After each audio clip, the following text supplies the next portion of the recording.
Oh, yeah, I heard about the pinball machines from John Paul.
Ho, ho, hello, and welcome to the Christmas season, and welcome to the Comedy Studio Podcast, The only podcast. Oh my gosh! You were like that plane in North by Northwest. You just swooped in out of nowhere. The only podcast. Got him. I'm your host, Danny Hatch. Your other host is Eli Levy. Welcome, Hello. Eli. Hey, what's up? Hey, what's going on? How's the, I like to check in with you about your literary habits every few episodes. How's that J.B. Smoove book? He went over the different kinds of drunks. Okay, what are they? You don't mind doing his bits on our podcast. The social drinker. Okay. Not me. Tipsy. Not me. The lit guy. Then, belligerent. Oh, there's me. Then fucked up. Okay, yeah. I've got my feet in a couple different pots there. Oh, you spread thin. Yeah. Well, I like to think of myself as a populist. You cast a the wide people's net. drunk. And then you're gonna read the Jim Carrey book? Yes. Yeah. Have you been watching his Biden stuff on SNL? I've seen it a couple times. I mostly just tune in for the monologues. Yeah. I think the monologues and, it shocks me to say it, the weekend updates are consistently the strongest parts of SNL these days. I have a theory, but the worse the episode of SNL is, the better the weekend update will be. And then the inverse. The better the episode is, the worse the weekend update will be. That's very possible. And I could just be making it up. It could be confirmation bias, but it's something that I like to say in front of Rosie. Our first special guest today. That's right, folks. First, we've got another special guest coming up. He is the owner of Rick's. I forgot. Please welcome to the show. Did you have something for that? No, I didn't until this very second. I was like, oh shit.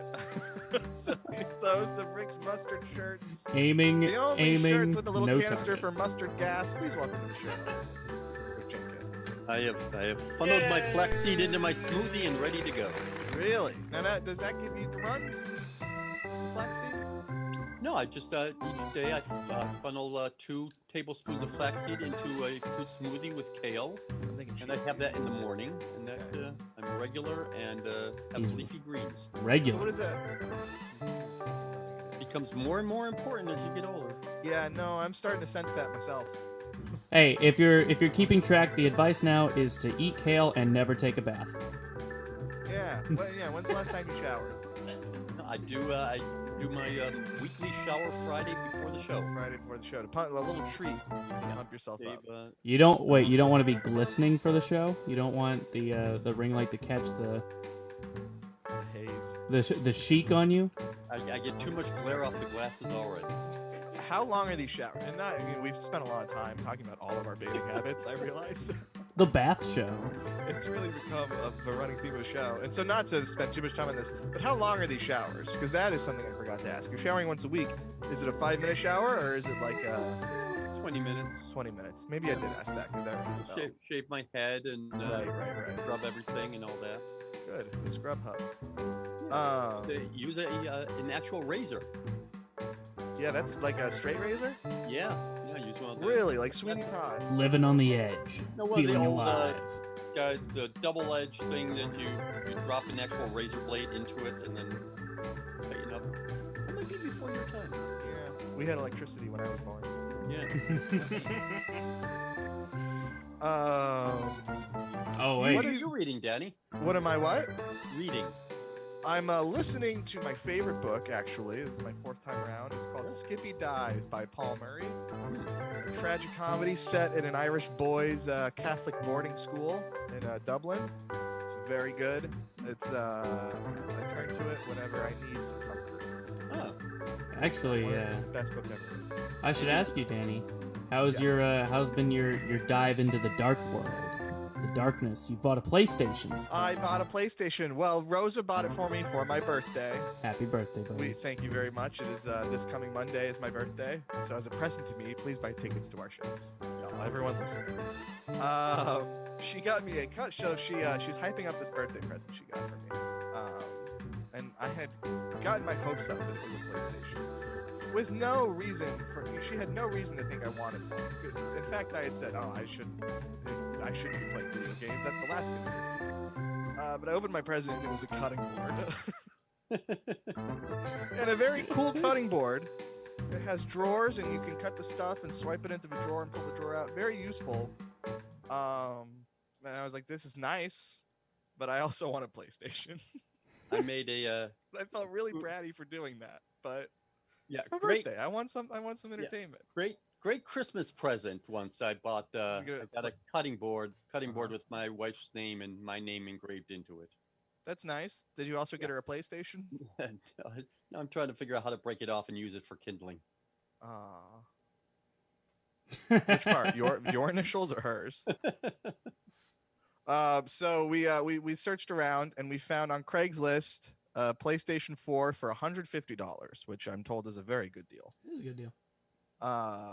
And so we drive out to this kid's apartment, like 20 minutes away from our house. I think he was a child. We didn't know he was a child till we went up to get it from him, but he was probably like, I don't know, 16 or so. I think he was probably wanting to buy a new one and selling his old one off. But what was really annoying is he told us, okay, come pick it up at 11 a.m. So we leave at like 10:20 to give ourselves ample time. We get there and he's like, oh yeah, it's still initializing. It's going to be like another hour. So we just sat in our car in the parking lot of his apartment complex for an hour. He was wiping all the evidence.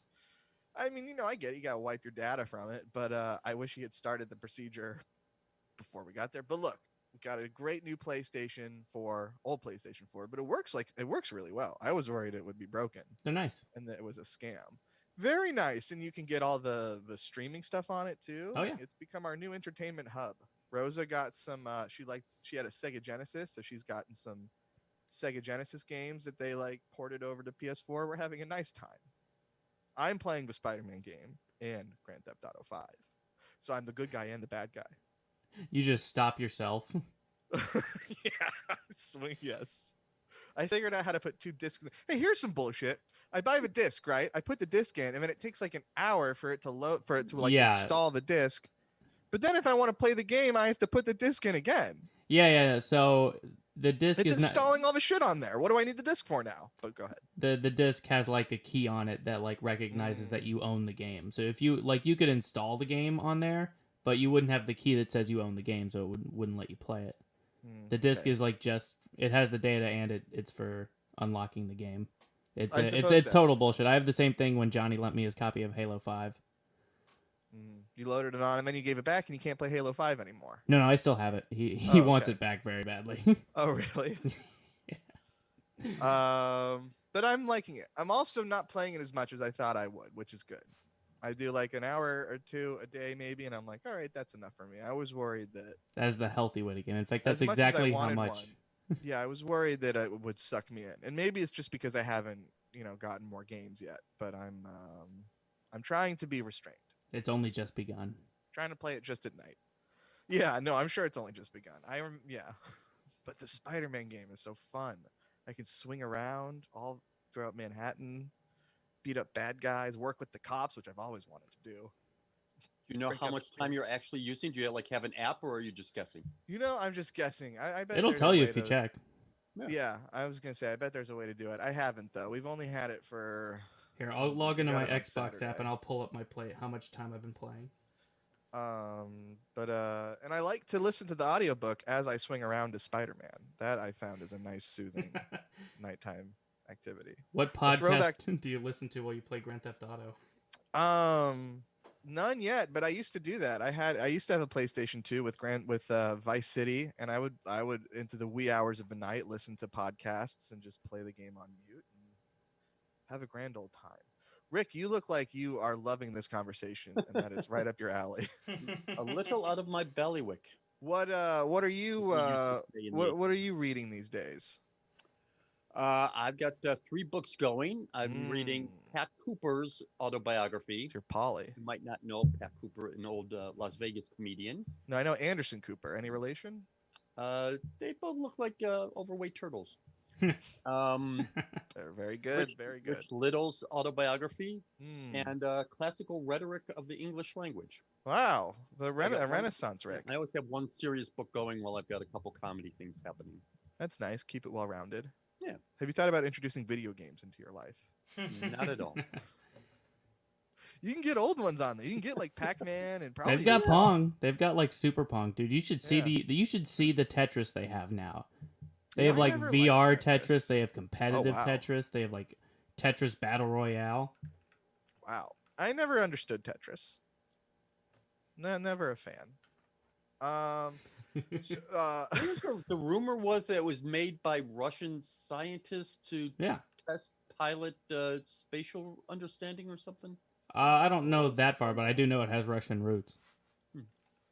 Russian roulette. I guess I'm gonna Google the history of Tetris now. Yeah, there you go. So we got the PlayStation Saturday morning. Saturday morning, in fact, was a whirlwind for me because I thought I had gotten banned from Twitter for life. Now, a couple episodes ago, we talked about how I told Ann Coulter to eat shit and die, so I got a 12-hour suspension from Twitter. So last week I called Donald Trump Mr. Cunt, and I got another 12-day suspension from Twitter, or 12-hour suspension from Twitter. Then I woke up and it had turned into a 7-day suspension from Twitter on Saturday morning. Because you had already gotten the. Yeah. Did they graduate up? Naughty boy. I think they do. And I couldn't even read tweets again. I couldn't even look at my feed, see what Jake Tapper was tweeting, which I love to do.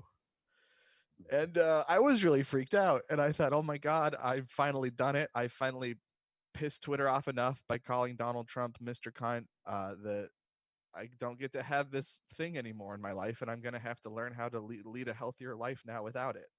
But then I logged into it on a computer and I got a message that said your account has been restored to full functionality. Don't mess around again. And I'm back on Twitter. So lesson learned, I guess. Power restored. Attack initiated. I am extra careful now. I'm not even tweeting anything mean at like Lindsey Graham and all the chicanery he's pulling because I don't know what's gonna get me kicked off for good. Yeah, do we have any idea what gets you kicked off? Is it specific words or do they say phrases? I think in my case, the word I said, and I apologize by the way for saying such a hate-filled word. And what was the word? So it was cunt, which is a gendered insult, but I was calling him Mr. Cunt, which means by definition it's not. It's transphobic. It's not Okay, all right. You haven't seen that a lot of people have been getting around that ban by making it an acronym, making like see you next Tuesday. Yeah. Sure, I remember seeing it. Look, I wasn't. Mr. See you next Tuesday. Yeah, I wasn't. I didn't put a lot of thought into this tweet. I was sitting in the very spot I'm sitting now. Probably after we finished one of our meetings, and I saw he tweeted some bullshit about not conceding, which to me is worse than saying the C word, but I digress. And I just let loose. And I called him a naughty name. And I don't apologize, but I thank Jack from Twitter for letting me have my favorite special toy back. That is bad for me and unhealthy. And probably would be good to take it away from me. But I need to make that decision on my own. Rick, I taught you how to change your username on Twitter. Have you been using that to your full advantage? No. No. Yeah, I'll look at a few posts on Twitter and. You tweet anything? I haven't seen you. No. Yeah. You should. It's good. It's good to get on there now.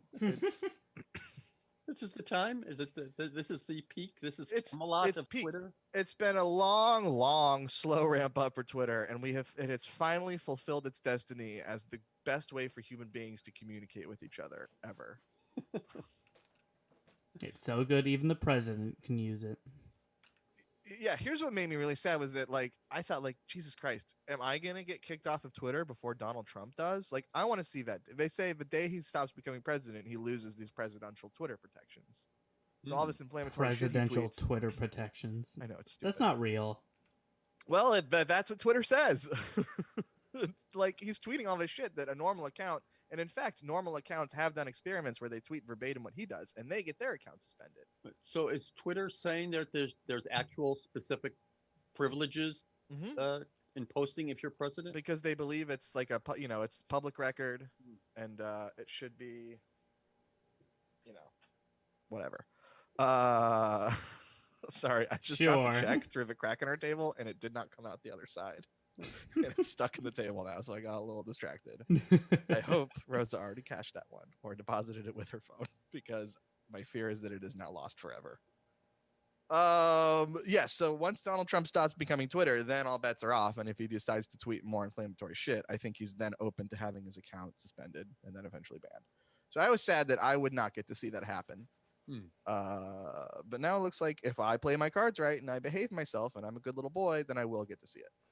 We were talking about how some of the more conservative is. people are migrating from Facebook into Parler. Mm-hmm. Is there any sort of migration from Twitter? I mean, it seems like Oh yeah, Twitter, Facebook, they seem to be so ubiquitous that they're going to. Yeah, I see a there's lot of some people kind of challenge. going from Twitter to Parler. My Oh, the Twitter's a Republican. Parler. Oh. Mm-hmm. Oh yeah, Twitter. They're all cesspools for these people. I say good. Get them off. Get them off the nice sites. Not to, get them off the sites I'm on. Go to your own Parler island. Mhm. My mother, my family members. Makes me so sad. But good. Stay there. Do your stupid shit. Don't vote because you think the Dominion voting machines are like easily hacked. Oh no, you're not going to vote in the Georgia runoffs because you think the Dominion machines are going to hack your vote. Oh no, boo-hoo. Oh, you're going to leave Twitter and go on your own separate Parler island. Oh no, please, not that. I think it's good. I worry Get about your it shit being- out of my airwaves. I worry about being driven underground where it becomes more subversive and more dangerous. All that's already on 4chan. Yeah. That are the I agree. underground alt-right whatever already exists on Mhm. 4chan. It's existed like that for decades. That's always the question: is like, are you better off, with racism, for example? Are you better off hearing the racism, or are you better off saying like, "Don't say that," and people are thinking it? I mean, personally, I think it's better to know who's racist, but I think they should still be made fun of incessantly. Racists? Oh yeah, for sure. Mm-hmm. I think it should be totally fine for them to be openly racist, and it should be totally fine to pile on them. And because you think that it will change their thinking, or just because it's I mean, if you want to change their opinion, you actually have to like have a much deeper, more friendly conversation with them. But if you want to just have fun, yeah, just make fun of them. So you two had been talking about investing some marketing money into Parler, it sounds like, for our shows. Oh, I have not talked anything about money. I was saying, it would work. You would get people saying, oh, we have to support this because they support our thing. Mhm. All right. And then we could couch... I mean, don't you feel? Yeah. Yeah, don't you feel that way if something new comes along and you join it and it's like, oh, I should buy, these you brand know, new coffee. double-edged razors. Yeah, it's like, oh, I'm a new fan of Mark Maron's and he, that kind of coffee supports him, so I'm Ow. gonna buy some of that I just shit my pants with this. What kind of coffee is it? What's it called? Caveman coffee? I forget. Yeah, is it just coffee? Caveman coffee, right? No, there's something. It was something. There's something before that. Black Rifle coffee? Just coffee. Or the Joe Rogan coffee? I don't know. Yeah, I've gotten a couple. I have Me Undies. Yeah, we should get sponsors and stuff. Yeah, well, On let's this get thing listeners here? first. Yeah. Okay. You hear that, listeners? Let's Yeah. get us to sponsorship status. Yeah. Well, I know. Yeah, there's a couple podcasts I've been on that get like 24 people that a friend says, oh, I make my own hot sauce. Yeah, Oh and yeah, then that what? guy's podcast. Yeah, good luck with I'll that. give He you makes it in his I'll give you garage. I'll give you some free Fine. free hot Sure. sauce if I'm a sponsor. Is this a specific podcast? The guy hot you're sauce? talking about, I'm pretty sure he makes This that in his was, garage. Rob Crean and Gary Peterson do a very, very funny podcast. Okay. And one of the comedians that they were That can't be right. Another that on- podcast. no, video. Okay, good. 'Cause Yeah, there's what are only we one. calling those now? Zooms. Well, what we're doing right now, Uh-huh. This is the a visual podcast. aspect of it, you can see online. Yeah. What would you call that? Live as opposed stream. to the podcast. Live stream. Yeah. Live stream. Okay. Live stream. So they do a Before there live was stream. live streaming, there was like they would call it like a vidcast maybe. You could release video podcasts. But who wants to do that? Not us. But sponsors, okay, sure. We don't have enough listeners yet to get like major advertisers. Right. But if anyone is listening and has like, I don't know, some soup they've made that they'd like to tell the world about, hey, we'll tell the world about it for $100,000. That's our minimum. What, Rick? You look so disappointed. So I try to build a business from No, it's little, and you Mhm. immediately jump into, oh no, we can't do it. We're not big enough. I mean, that's literally how sponsorship works. You need I mean, numbers, bro. No, we absolutely look. Anyone wants to sponsor, we'll take anything. You I know don't wanna what? sound If desperate you like make Rick crack does. in your garage, we will help you sell it on our podcast. Yeah, Come on down. Yeah, you've got to send us free samples so that we Free can know what we're samples, talking about. baby. I would say maybe a free pizza from our next guest. We can publicize that. We don't know about that pizza yet. parlor. He's gonna have to bring it all the way pizza from. parlor. What He's gonna have to bring it all the way from the Cape. is this? An alt-right pizza joint he's running? No, it's there- the there is a all door right next to the pizza bar. I joint. don't know. Get it? Pizza parlor. Yeah. Look at- Now Well, that's there's an also idea. The Washington D.C. Pizza parlor. which I've eaten at Comet Oh, yeah. Pizza. Mm-hmm. Guess Do what? people There's go no there? basement. Do people go there just to see like the broom closet door? I don't know. I've never eaten there. I've had their pizza. It's very close to Rose's niece and nephew. It's like a quarter mile from their house. So we eat their pizza often. Very scary when that guy shot the place up. Yeah. Because Rosa could have been there. She Oh, wasn't, but she could have been. yeah. And it's especially scary because the guy thought he was doing the right thing. He thought he thought he was saving children. Mm-hmm.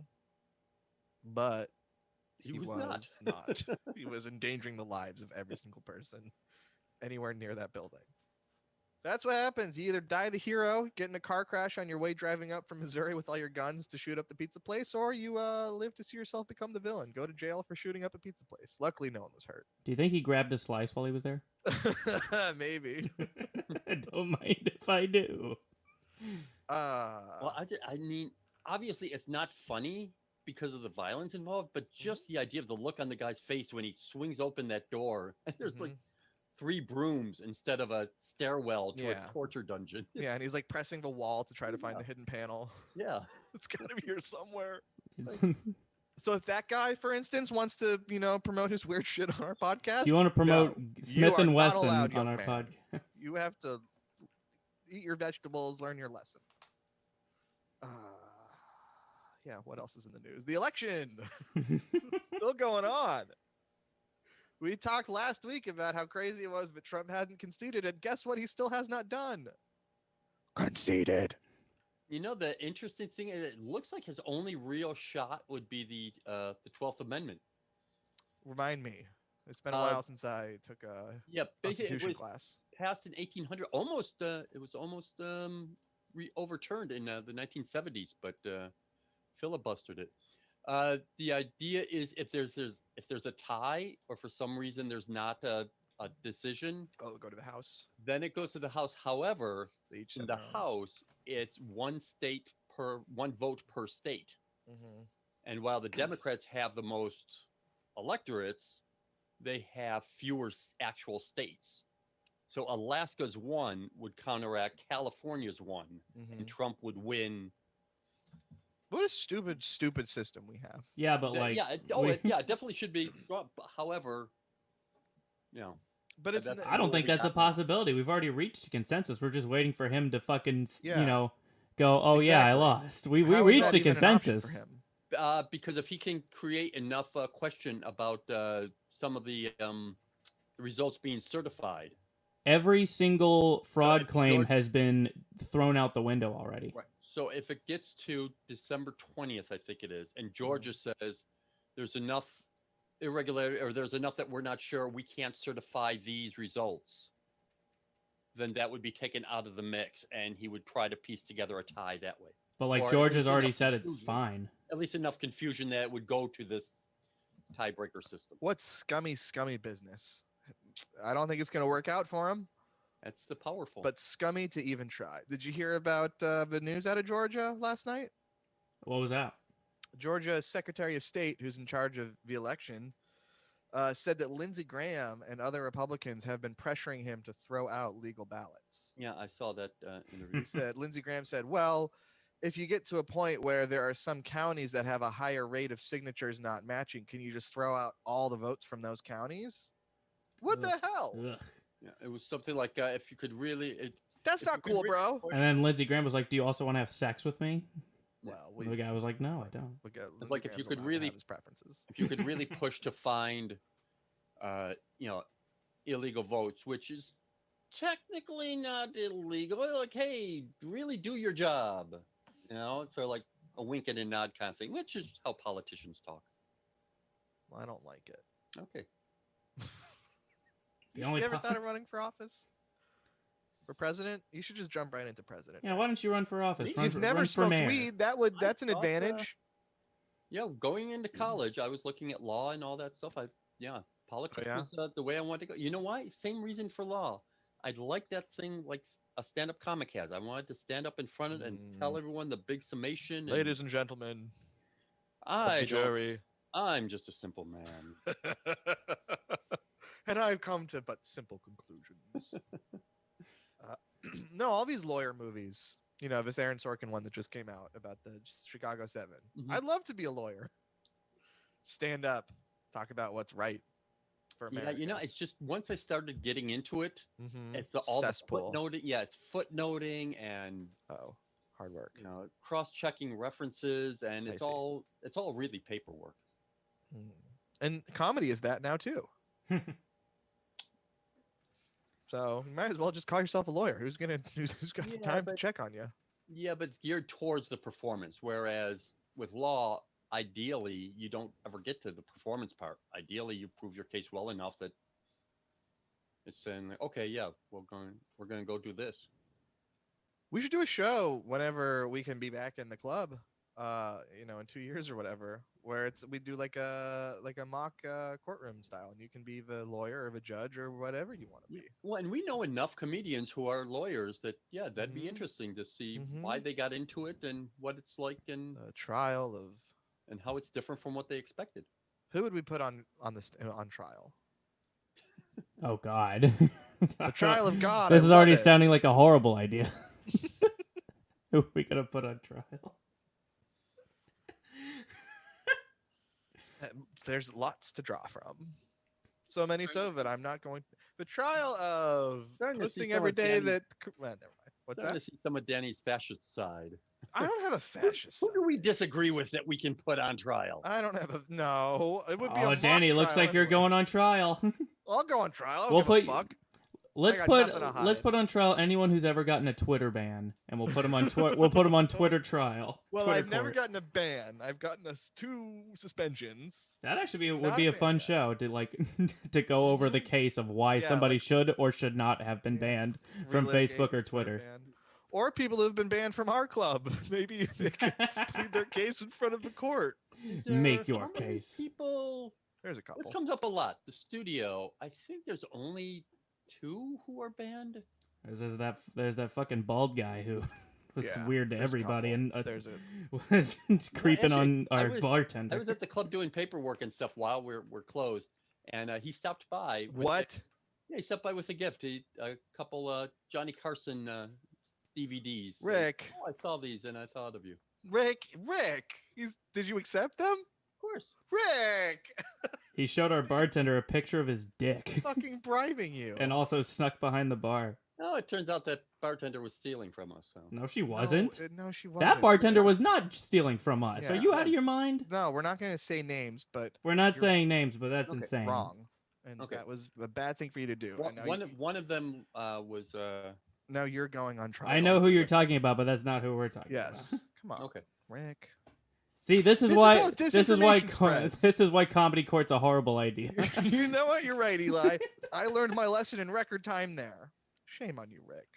Very disappointing. Friday, our show is very exciting. Our online show. We feature Casey Crawford, who is from South Dakota. It'll be interesting to get his take on the huge spike in South Dakota cases. Also, even if the bartender was stealing from us, that doesn't make it right to be sexually harassed at work. That's fair. So, shame on you. Very disappointing. Comedy court adjourned. I did not know that aspect of it. Most of the HR stuff is not. Yeah, not but it's exactly good that you what is speak from about it it. as if you have all the knowledge and the confidence. I did not know about that. Yeah. All right, folks. Our second special guest has arrived. Let's put him on the stand, Oh boy. folks. Is he coming? Is he here? Yeah. Hey. Yeah, I know very little about his. It's so hard to introduce people on Zoom because of the audio connection issue. It's so hard to time. Folks, our next special guest is a special boy. Please welcome to the show, Mr. Al Christakis. Hi. Welcome, Hello, Al. friend. How y'all's doing? How you doing, Danny? Oh, I'm doing so well, Al. How are you?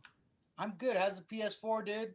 Oh, it's wonderful. We were just talking about it. I'm playing Spider-Man. I'm playing Grand Theft Auto. Both sides of the spectrum. Better than life itself, right? It's got it. I'm learning that more and more by the day. I just got Cold War Zombies. I don't think I'm ever going to shower again. It's really cool. And that is We're where talking you about that as well. kill zombies in the Cold War? That's true. Oh yeah, we were talking about never showering again. Yeah. Yes. Never, This is- ever. You've I'm covered taking all my our own bases. food right now. So This is something we do ask everyone who comes on the show. So Rick showers but once a week because he claims it's healthy. If you're comfortable, Al, how often do you shower? I shower every day, but I also don't you go. wipe. So I don't know if that. Wait, am I supposed to wipe when I shower? No, I think I've been Al missing does out. it. In general, Yeah. I don't Oh, wipe. okay. So it's very right. important. No, you That's know, I the- think That's Has what- anyone tried or thinking about doing a bidet? I love bidets. You know yeah, what? I'd I like saw a My one. family commercial. had I'm one in thinking about Greece. it. Those things are awesome. Bidets are And, yes. America is disappointingly behind the curve on bidets. I would They're- like one, but if I got one, I'm afraid I'd break up with my girlfriend. So Yeah. What is I it- mean, it makes sense. What? Okay. Taking dry That's paper, right. taking dry paper and trying to wipe off it.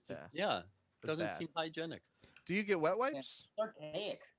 It Wet is wipes archaic. rule, you know. Wet wipes are That- good. That's what it's all Right now, about. You trying go to wet, wet then you wipe. go dry, then you go wet. Mm-hmm. That's how it is, Exactly. dude. I put my pants on That's and I the feel a process. little slippy slidey. Bidets though, it's dangerous to just shoot a huge jet of water up your asshole, and that makes you feel bad because it goes up into your gut. Really? We have a Dangerous bidet because at our it's house too in Cambridge. cool. What's that? I said it's dangerous because I it use makes you too cool. Mm-hmm. Mm. Yeah. I turned into Danny the human water balloon. Very cool. Hell yeah, dude. Al, how you been doing?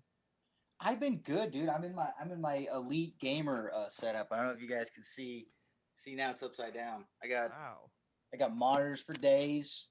This is actually a toilet that I'm sitting on. I mean, it's a chair. With a but bidet? Of course. The You don't wipe DIY kind of anything's a toilet. I mean, yeah. You know, who cares? We're stuck here, so stuck inside. Might as well just shit in my chair. It's a good use of your time, and it keeps you safe. And you and Yeah, Eli it's have been like playing. down. You and Eli play video games together, no? We do. Yeah, we just finished Dying Light, and now we just. I think we're just thinking about killing ourselves because I don't. I know think what it's to do over. now. Yeah, I think there's no more I've games been to trying play. What's that? There's no more games to play. It's over. After we I finished lost that game Killing from Floor 2 to 2016. disc, so I have no fucking. Dude, you got to get Cold War Zombies. 'cause, I- like I said, I'm caked in my own feces right now from this game. But you don't even mind. That's how good I the don't game know. is. It's a good thing, encouraged. Danny. It's a good Uh-huh. thing. You need to understand Right. gamer terminology. So caked in feces. What does it I- mean then? I am building a cocoon out Okay. of feces. No, Sounds it's like a literal. Getting It's both but it's out of also the body, and I will terminology. emerge a beautiful butterfly. Huh. Don't you want to join gaming, Rick? Don't you see the magic?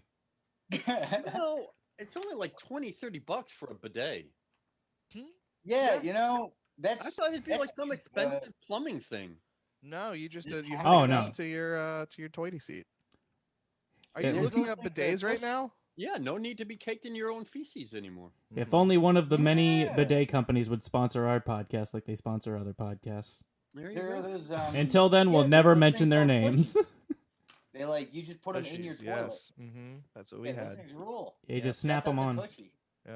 Turn that That's a crank good up. sponsor, right? Now, Al, you're from down like the Cape area. How do you get started doing comedy down there? There's no real clubs or anything to get started with, is there? No, there's nothing. There's nothing down here. And then I don't know. I just ended up driving to Boston or wherever 7 days a week for comedy. So you really want it? Yeah. Oh, You're driving to get want it, Danny. Yeah. When was your first time? What was that like? My first time, I was actually really young. Like I say I've been doing it about 3 years if somebody asks me, but when I was like 15, I did the bringer at Howl at the Moon, I think. It was like a Dick Doherty room. Yeah. Yeah. And, they called it the Comedy Den. The Comedy Den, Get it? Howl at the Moon, Wolf, Den. Was that the full name of the venue? I think so. Yeah, Howl at the Moon was a huge karaoke bar that served underage. And in the basement, the extra room was they used for comedy until 10 o'clock. How many people did you bring to the show, Al? What was the minimum? I brought my mom and my brother. Okay.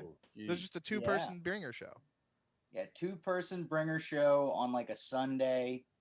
And then I did that, and then I didn't do stand-up for 2 more years. Well, how'd it go? Baby. And, doing stand-up in front of your mom and brother. Did you do it kind for 2 of more years? Oh, dude, I still have the tape. And I watched it the other day, and I was like, I really need to like call somebody, or I will kill myself right now. Like, it's really not good at all. It's terrible. But it's like whatever. I was 15, so the fact that you were doing it years ago. I mean, that's the coolest thing a 15-year-old can do. I think, in my opinion, I've seen everything. Drugs. Yeah, dude. Who else was on the show? What did it feel like? Oh my God, these guys are such professionals. What am I doing here? I thought like there were so many people there that I was like, oh my God, these guys are so good. And then like I know them now, and I'm like, okay, maybe not. But, there were some heavy hitters like Bolger and Crone. Both. Wow, nice. Andrew Dunn was there. I think that was like one of his first times ever. Maybe? Triple D. Yeah. I don't know. It seems like a long. I don't know if he was doing it 10 years ago, but I'm pretty sure he was there. It's kind of like when you start a job, and the first couple people you meet, you go like, oh wow, they're cool, and then you're at the job 2-3 years, you're oh no, those are the douchebags. These are the greatest comedians of all time. That's how I feel about you, Rick. Yeah, you start out doing comedy, go like, oh, someday I want to play Dick Doherty's club, and then you realize, oh wait, it's just a bringer. Anyone I named is cool, but anyone that was, if you saw me there and I didn't name you, you're a piece of shit, and I hate you. Okay, I'm just letting you know. All right, you're a all the wait staff. Are you just gonna sit there and take that? Staff, I don't know if Mark Norman was in the back, but fuck him. If you have any complaints, I don't want a career.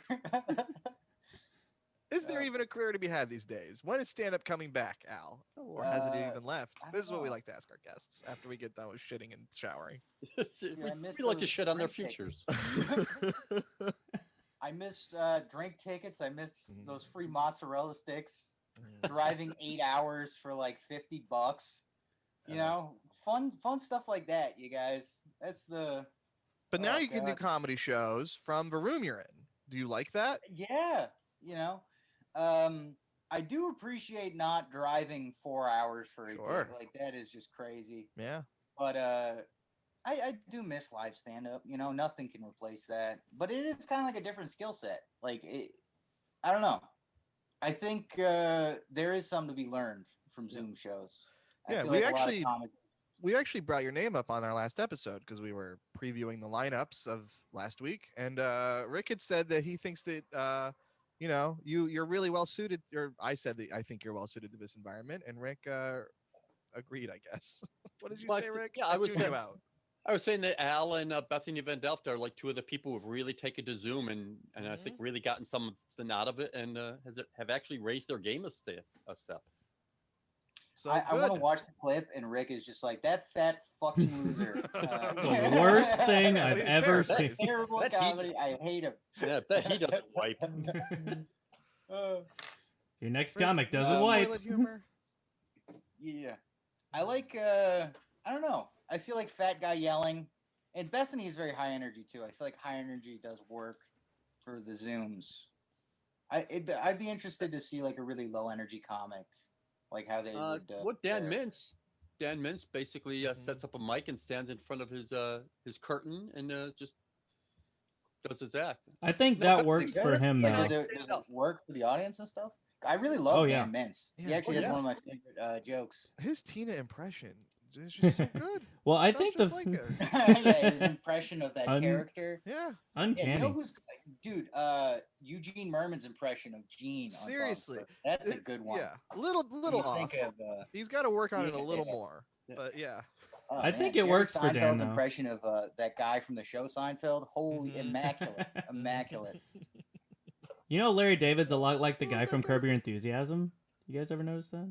Eli, that is the guy from Curb Your Enthusiasm. The other people we were naming were doing impressions, but Larry David is really the guy. So dumb. That's the line, goddammit. You're like the biggest fan of that show I've ever met. How do you not know that? You own books written by secondary characters from the show. I like to believe in magic. Thank you very much, Danny. That's why you got in the fight with the magician at the Hong Kong. Yeah, I believed too hard, and he believed not enough. Magician? I need to. I can't. One of them. I mean, I guess I could say. I don't care. It wasn't Skip, right? Skip's. No, I love Skip. Skip's a good boy. I love Skip. Okay. Shout out to Skip Daniels. You're an amazing comedian and magician. You're the best. Love you, buddy. You've never been mean to Eli. You're a cutie. That's what we like most about you, Skip. I will say the person in question did read my mind too hard, and it freaked me out, so I attacked. He was doing hypnotism at you. I don't like people being in my brain. No, it's your brain. I don't like being in my own brain either. So. Neither did Sybil. Yeah. Bethany and I both stand up while we do our sets, and you sit. Was there a thought behind that? Not really. I don't know.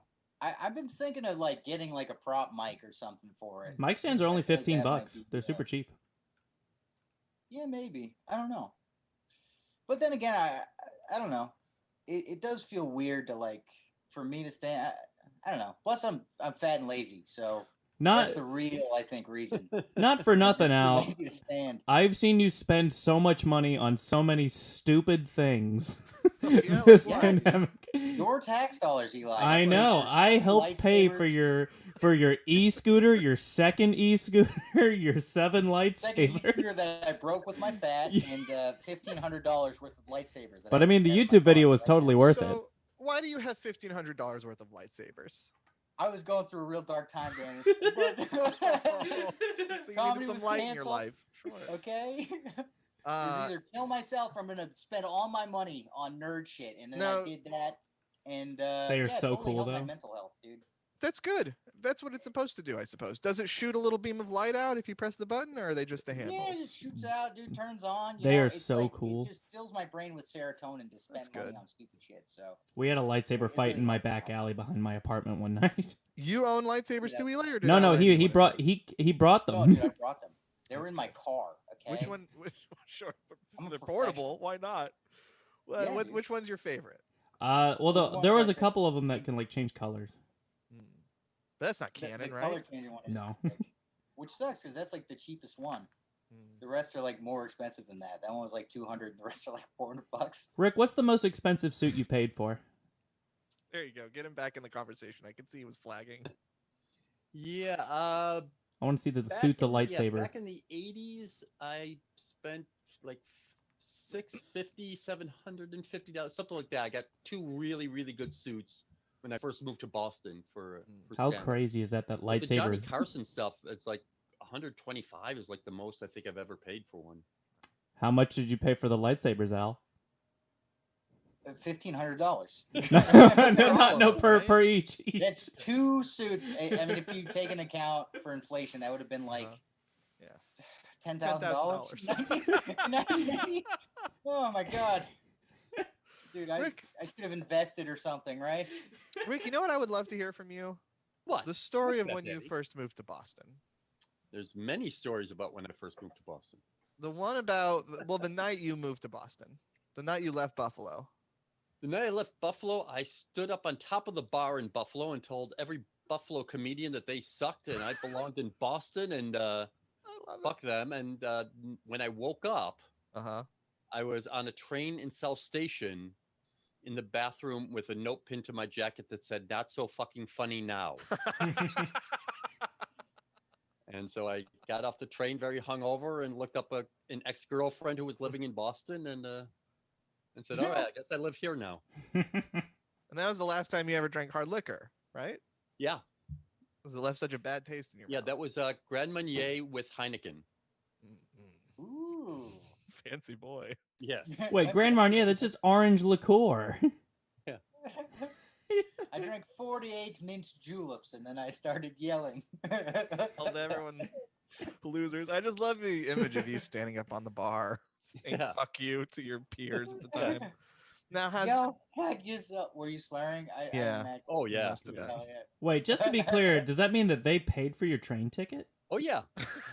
I gotta get this guy out of town. Oh, yeah. So if I want to get a free train ride, That's that's like $200 now. Tell you exactly which comedians, and they dragged my ass to the train station and Wait on a train. How much was a need train ticket? one-way back ticket then? to Boston, please. How much was that? Like 50, 100? Oh no, It was back like- then it was Half a suit. I'll give you an idea of how cheap it was. The year before, I had gotten a Amtrak pass to go to any 3 cities for $99. Okay. Which ones did you go That's how to? cheap it was. How is I went Amtrak to, so expensive Boston, now? New York, and Chicago. Told my parents I was looking at grad schools and went to all the comedy clubs. Well, and those turned out to be your grad schools, didn't they? Yeah, exactly. Yeah. Well, good. I'm And glad you made it to Boston. That's the trip when I saw Larry David perform at the Improv. What was he like when he had hair? It was thinning, so But it was there, wasn't yeah. it? I wasn't paying attention to the hair, but it was interesting because the Improv was a bar and then a hallway and then the showroom. And when Larry David was going on, someone came out to the bar and told all the comments, "Oh, Larry's going on," and we all went in there. I had no idea who the guy was or anything, but even then, he was that You that must have thought it was guy that all the comedians wanted to see work.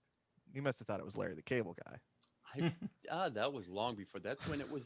That's when Larry the David guy. Daniel something, right? Dan, yeah. Larry Mintz. the Cable Guy was Dan. Danielson. Dan Yes. Mintz. Yeah.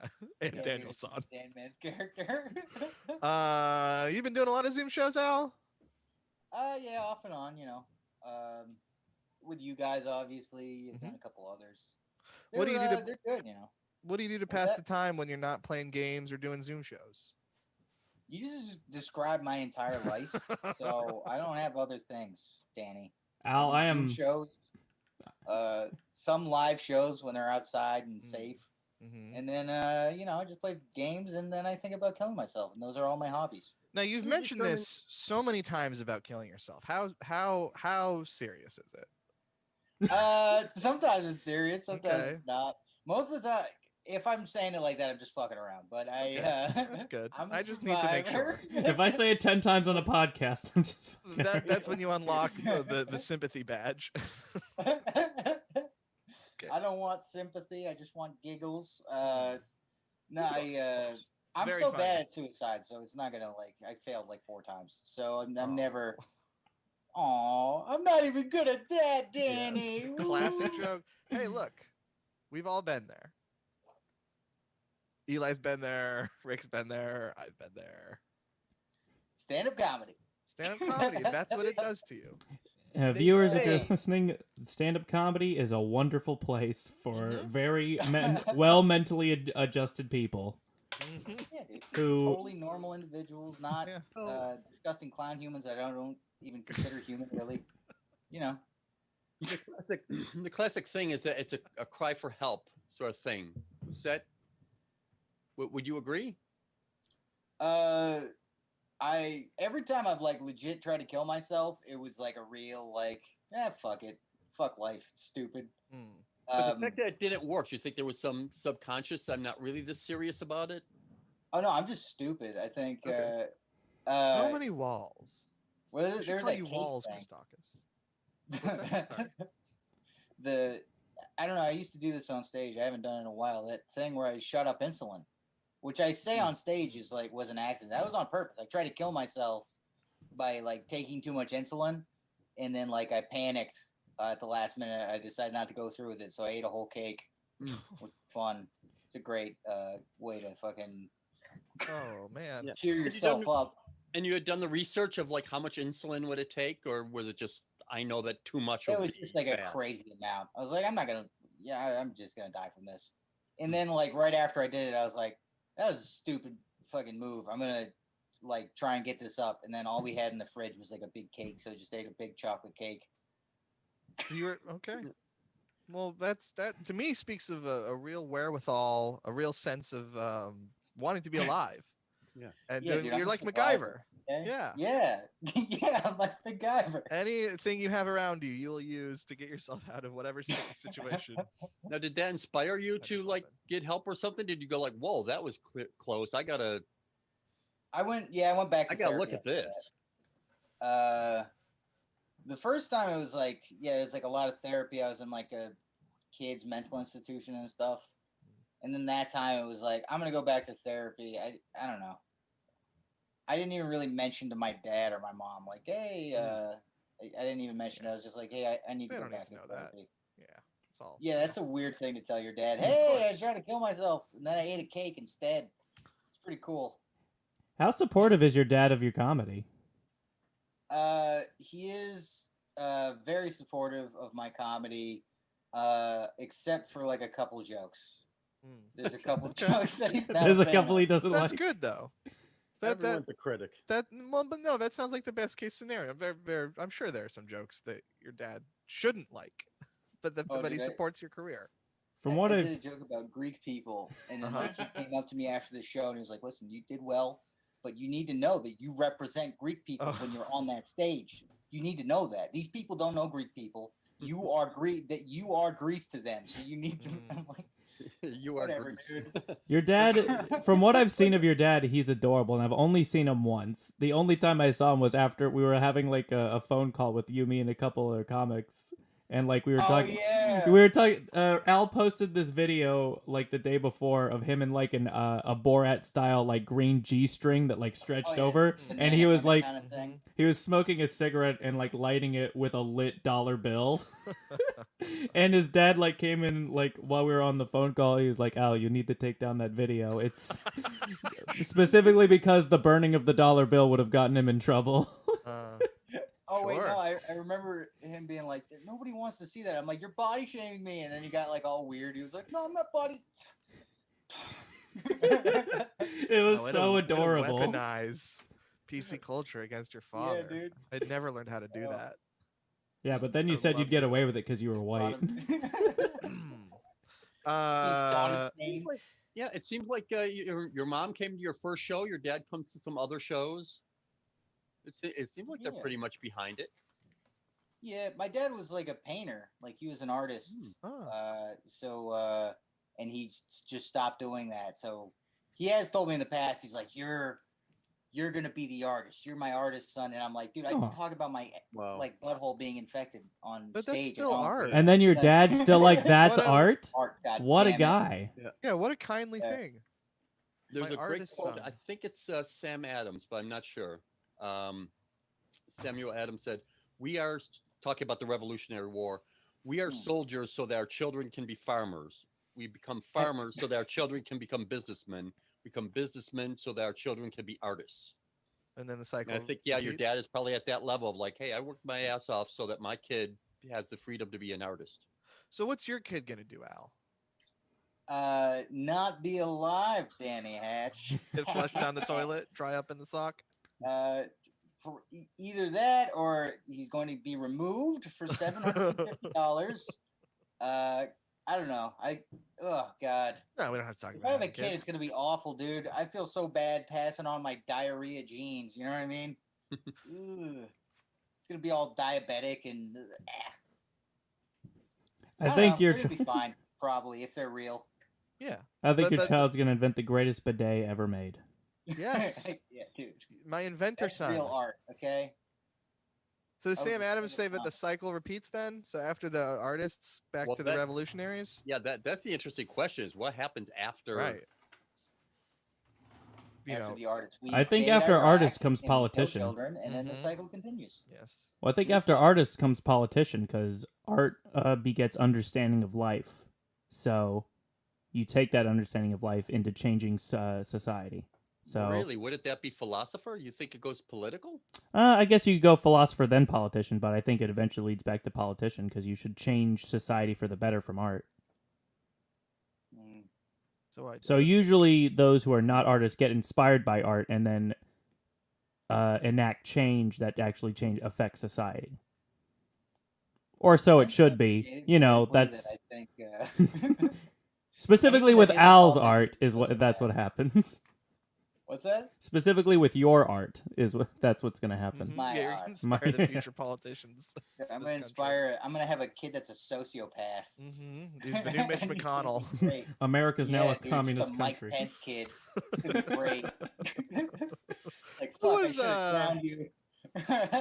Eli, was it one of your friends who thinks Mike Pence is hot? Was that you who was That saying is that? my roommate, yes. What the fuck, man? I still don't get it. I really don't have anything for that one. He looks like a robot. Yeah. It looks like a Lego person, I think Eli said, with that hair. It Yeah, looks like he just a Lego man. lifted off. Yeah, I don't get that at all. You're not sexually attracted to Mike Pence at all? A little bit. A little bit. I mean, yeah, I wouldn't kick him out of bed for eating, communion crumbs or whatever. I mean, but part of it's like he'd be like, "This is so wrong." What was that look, Rick? Interesting choice. Let's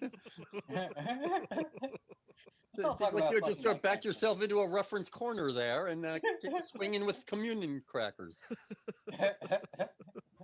That's what this podcast's all Improv, about.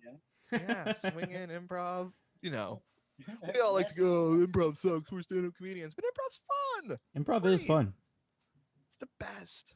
Rick, you should start doing improv. Just start doing the shows with nothing prepared, like we do these podcasts, and see what comes of it. It's going to be an interesting landscape. Improv Boston just gave up their lease. The Creek and the Cave gave up their lease. Shit's getting real. What's the comedy scene going to look like after this nuclear bomb? It's gonna be corporate. Especially in clubs. Boston, so many things went away. No more Poorhouse, no more McGreevy's, no more the gas. IB's gone. Well, whenever Who else anything, knows Field. what, like, the field's gone. I Yeah. don't know. Maybe is Capo still running? I don't know about even know Capo, what's but still I around. didn't Probably even get a chance Tavern to went like under, do. right? Tavern, I haven't heard anything about yet. Tavern is still open. Nice. Tavern's still open. Yeah. Okay, I just figure like any like indie kind of cool bar, like a McGreevy's or a Poorhouse, probably would go under. Like anything in that same vein, which really sucks because that's like really like I don't know. I Good think stage time, and it's just gone. It's out.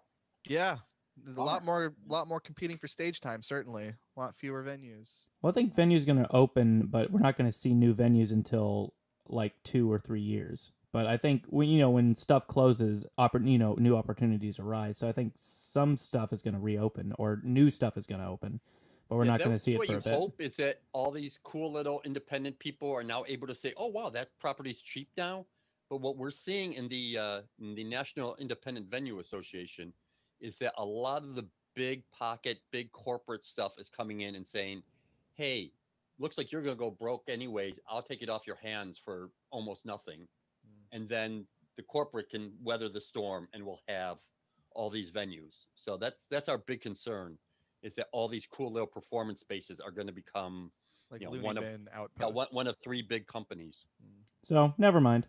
I was wrong. Well, that's the fear. You hope not, but No, it's good to be pragmatic about these sorts of things. Just go into Target with a bullhorn and just make Yeah. your show. I'm ready for corporate open mics. Did you I see am what so ready Stand for Up, that. What Stand Up New York is doing? No, what are they doing? No. They are saying they're a church now, Oh, and that their fucking shows are Christ. like worship services. Oh hell yeah, dude. I don't know how I It's feel true, about this that. is This God. kind of is my religion, We're all It's a godless slippery people. slope.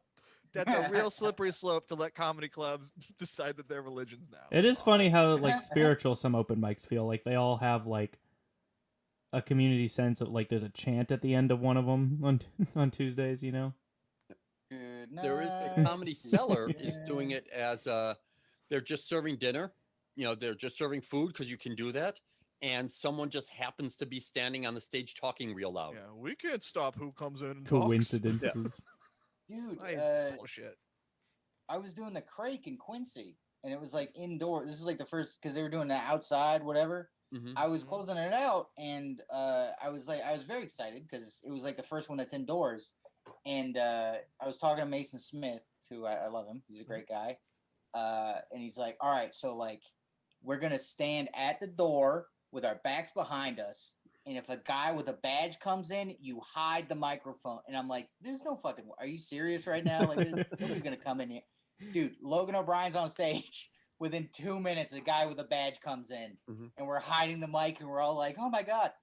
And then like the guy's still there for like 2 hours, and then finally Mason's like, "All right, so we're just gonna do the show with no microphone at all," and it's just like the loudest Irish bar, and there's just people screaming, and you can't hear the comics. It was so bad. Oh. So you said you've done a couple shows because they're socially distant or because they're safe. That one did not feel. Doesn't sound like it. Yeah, No. when you get the offer, or when someone calls you and says, "Do you want to do this?" Do you have like a checklist? I mean, how do you know it's safe, or do you just get there and? I thought that one was going to be outside, but it wasn't. But it was like generally safe. There was like the 6 feet apart thing. You know. Yeah, the screaming. I don't know. Something like real crowded bugs me. You know. That freaks me out. But usually, like venues are careful about that now. Especially with like entertainment, you know, the 6 feet thing and changing the microphone condoms, all that. Oh yeah, we bought some of those, and never used them. I don't think. I think they were after the club got shut down. We prepared for a lot of different situations that turned out. Yeah, we bought like $400 worth of PPP in that like 1 week, or PPE, excuse me, in that 1 week where it looked like maybe we'd be able to open again. Nope. But now we have it for the future. Yeah. Yeah. 3 forehead thermometers, which I think Rick took one home. Yeah. What do you I do didn't with realize it? those are expensive. Yeah, they are. Those like guns? Yeah. Oh, yeah. They were like $40 a piece. Really? I calculated it yesterday. I realized that I have spent about $1,600 on my streaming setup at this point. Jesus. Good. Well, you could have bought a lightsaber for that. I could have bought 3 lightsabers. 7. Rick, do you take that temperature gun and just like put it on different parts of your body and see like what temperature your balls are? You know what? That did not occur to me. It's try it, and then just keep that one. I know of my weekend planned. Just go to Bow Market and just start tagging temperatures. Yeah, you could be just random people. Excuse me, do you know how hot you were walking there? And what is Bow Market doing? Last we heard they were wanting to turn our space into like some sort of dining area. I don't know what's going on with that. Yes, as they're going to have a little bit of a celebration, sort of a Hanukkah themed time. Excuse me. Oh, jeez. We have get the thermometer. Hanukkah. Yeah. We have put up booths so that the dining can be distanced, and the idea is to try and get like 10 tables of 4 each in there, so that the vendors can at least sell a little bit of food during the winter. And they also have happy to provide the heaters outside. And they are also building it in such a way that as soon as we can do shows, we'll be able to. So the booths are done with plexiglass, so that we can still have socially distanced audiences as well as. Yeah, we'll have a place for you to hide the mic out when the guy with the badge comes in. Yeah. Yeah, I had a really good talk with the landlord. Always there. Oh, good. So. Good. Always good to be on good terms with the landlords, isn't it? Yeah. Feels nice. They've really been behind us. I had a meeting with the city. And I said, well, we had this thing, and the city was like, oh, we already know. They've been here. They've been telling us over and over about what we have to do for you guys. So I was like, oh, wow, it's nice to know someone's got your back. That is nice to know. That's what it's all about. Good relationships with business partners and landlords. We are coming up on the end of this whole fun parade. What we like to do, Al, at the end of these shows is go around the horn. Everyone gives a comedy recommendation and a shout out to a local business that they like and that might, be helped by the shout out. So we always start with Rick. So Rick, take it away. Well, I have not prepared at all. I'll go back with Fortissimo. I had a nice lunch meeting. It's a little coffee shop right out just half a block from where our club is. and had a business meeting, and we were able to meet there and have coffee and sandwiches and everything. And they're totally cool with you spending the afternoon there. A couple people had their laptops. Everything's distanced and refills of coffee and stuff. So it was really nice. Now that it's getting cold, you can't really meet people in the park or outside or whatever. So finding little places where you can actually, meet and talk is going to be a lot more difficult. Very nice. So yeah, so I would give you them. And a little clip that came up. Just Google Johnny Carson and Potato Chip Lady. I think I may have mentioned this before, You but have, yes. yeah, I was talking with Very funny. some of the vendors the other day about, oh, I watch that all the time, and I see this and I see that, and that's probably, if I have to give one example of what Carson did, that would be it, because the timing on it is really great, and when you think about it, it's set up, but it looks so improvised and so spontaneous that's sort of what I think his real genius was constructing these really great things and making it seem so loose and comfortable. Great. And they just Google Johnny Carson Potato Chip Lady? Yes. Great. I'm going to dock you points for recycling both of your recommendations, but we are stretching ourselves very thin at this point. For my local business, I like to recommend Manny and Olga's, a pizzeria up the street from us here in Bethesda. I had a good veal parm cutlet sandwich from them last night. So Manny and Olga's in Bethesda, Maryland. Gotta love them. And for my comedy recommendation, I'd like to recommend the talk radio station in Grand Theft Auto 5.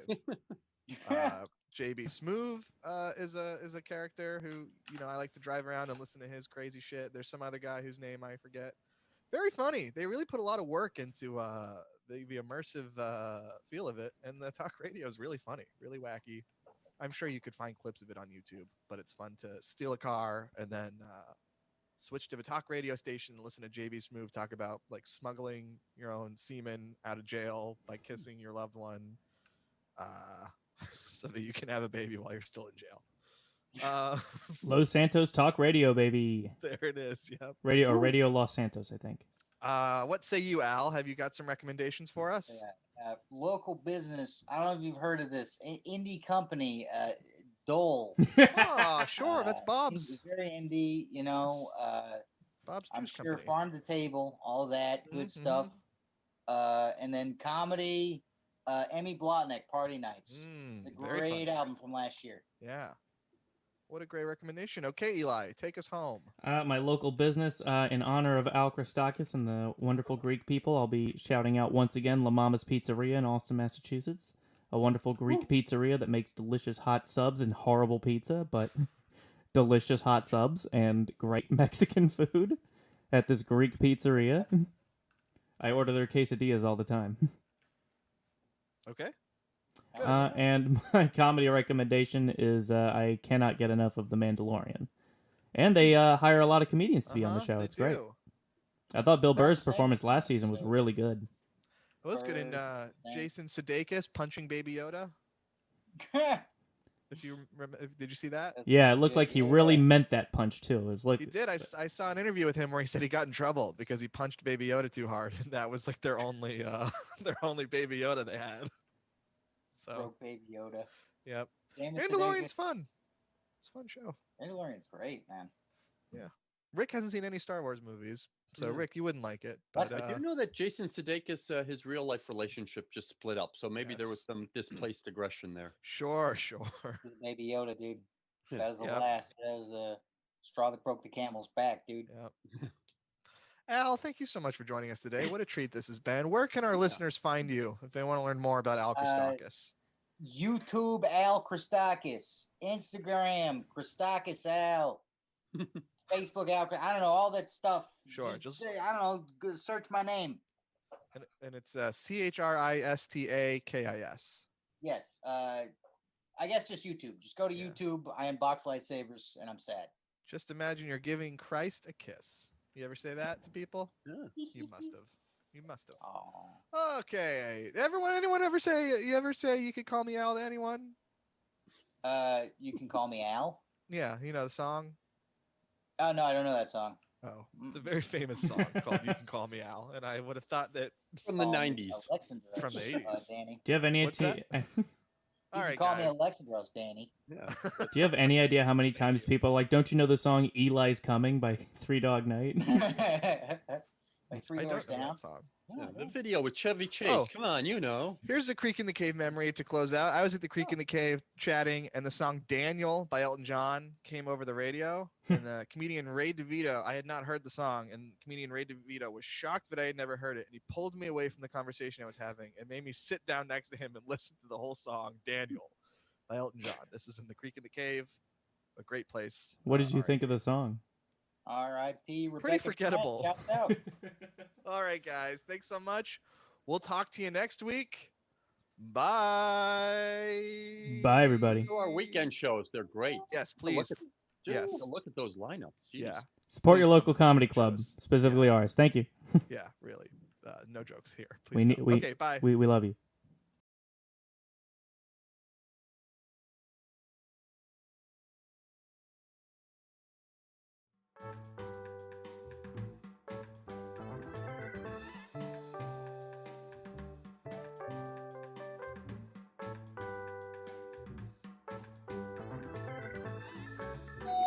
Ooh, pizza's here.